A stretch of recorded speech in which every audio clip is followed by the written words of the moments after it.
හැමදාම චිකන් ඕනේ නෑ අනේ. අද අපි රසට මල්ගෝව කරි එකක් හදන විදිය බලමු. පේනවනේ රස පාට. චිකන් කරි එකට වඩා රසයි. එහෙනම් අපි හදලා බලමු කොහොමද හදාගන්නේ කියලා. මුලින්ම ෆ්‍රයි පෑන් එකක් ලිපේ තියාගන්න. ෆ්‍රයි පෑන් එකක් නැත්නම් හොඳට ඉඩ තියෙන භාජනයක් ලිපේ තියන්න. දැන් ඒකට පොල් තෙල් වලින් මේස හැඳි 6ක් වගේ එකතු කරගන්න ඕන. තෙල් චුට්ටක් වැඩිපුර ඕන වෙනවා මේ කරි එක හදාගන්න. මොකද අපි මේකට වතුර එකතු කරන්නෙත් නෑ. පොල් කිරි එකතු කරන්නෙත් නෑ. ටෙම්පරාදු කරලම තමා මේ රස කරි එක හදාගන්නේ. දැන් තෙල් ටික රත් වෙගෙන එද්දී තලා ගනිපු ඉඟුරු සුදුලෝණු පේස්ට් එකෙන් මේස හැඳි භාගයක් වගේ එකතු කරගන්න. ඊළඟට ඒකටම ලොකු රටලෝණු ගෙඩියක් හීනියට ලියලා එකතු කරන්න. රම්ප කරපිංච එකතු කරන්න. දැන් මේ ටික ඔක්කොම හොඳට සුවඳ එනකන් ටෙම්පරාදු කරගන්න. එනසාල් වලට එහෙම කැමති අය ඉන්නවා නම් එනසල් කරල් 2-3ක් තලලත් මේකට එකතු කරලා තවත් සුවඳ වැඩි කරගන්න පුළුවන්.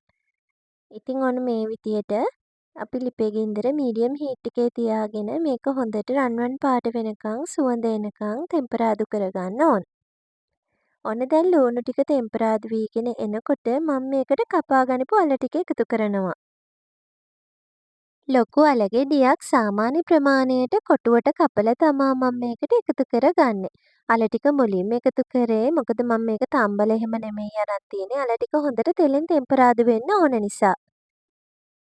අල ටික විනාඩි 5ක් විතර ටෙම්පරාදු කරලා ඊළඟට අපි මේකට මල්ගෝව ටික එකතු කරමු. මල්ගෝව නිකම්ම හදන්නේ නෑ ඔයාලා දන්නවනේ.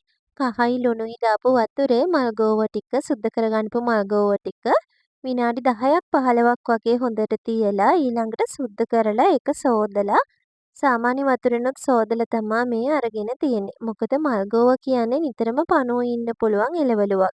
ඒ නිසා හොඳට කහයි ලුණුයි දාලා සෝදලා අරගන්න. දැන් මේ විදියට සෝදගනිපු මල්ගෝව ටික මේකට එකතු කරලා එකත් හොඳට ටෙම්පරාදු කරගන්න ඕනේ. මතක ඇතුව මල්ගෝව මේ වගේ පුංචිම කෑලි වලට කඩා ගන්නත් ඕනේ. මල්ගෝව ටික මෙන්න මේ වගේ තෙලෙන් හොඳට ටෙම්පරාදු කරන්න. දැන් මම දාලා තියෙන්නේ මේ වෙලාවේදී ලිපේ ගින්දර පොඩ්ඩක් අඩු කරා. මොකද අඩිය අල්ලන්න බල නිසා. ඊළඟට මම මේකට එකතු කරගත්ත කහ කුඩු. කහ කුඩු තේ හැඳි කාලයි. මිරිස් කුඩු වලින් තේ හැඳි 1යි. ගම්මිරිස් කුඩු වලින් තේ හැඳි කාලක් විතර. මස් කරි 3-5 වලින් තේ හැඳි 1හමාරක වගේ ප්‍රමාණයක් එකතු කරා. ඒ වගේම රස අනුව ලුණු. ඉතින් ඔන්න ඔය ටික තමා මම අද එකතු කරගන්නේ. ඉතින් මේක මේ විදියට එකතු කරලා හැදුවම හරිම රසයි, හරි සුවඳයි. වෙජිටේරියන් අයට විතරක් නෙමෙයි නිතරම මස් මාළු කාලා ඇති වෙලා ඉන්න අයටත් මේ වගේ රසට මේක හදාගන්න පුළුවන්.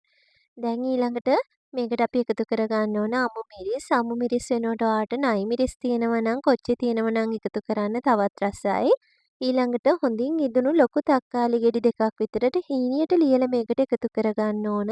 ඒක අනිවාර්යයෙන්ම එකතු කරන්න ඕනේ. ඒකෙන් තමා මේ ටෙම්පරාදුව ගොඩාක්ම රස වෙන්නේ. මතක ඇතුව හොඳට ඉදුණු තක්කාලිම අරගන්න. ඊළඟට මේ විදියට ලිපේ ගින්දර අඩුවෙන් තියාගෙන හොඳට කලවම් කර මල්ගෝව ටික මෙන්න මේ ගානට හොඳට තැම්බෙනකන් අපි ටෙම්පරාදු කරගන්න ඕන. අල කෑල්ලකුත් කාලා බලන්න හොඳට තැම්බිලාද තියෙන්නේ කියලා. අපි මේකට වතුර එකතු කරන්නේ නෑ, පොල් කිරි එකතු කරන්නේ නෑ. ලිපේ ගින්දර අඩුවෙන් තියාගෙන හොඳට කලවම් කර හදා ගන්න ඕන. මොකද එහෙම නැති වුණොත් අඩිය අල්ලන්න බලනවා. ඉතින් හදලා බලලා රස කොහොමද කියලා මටත් කියන්න. මගේ වීඩියෝ එක බැලුවට ඔයාලා හැමෝටම ගොඩාක් ස්තුතියි.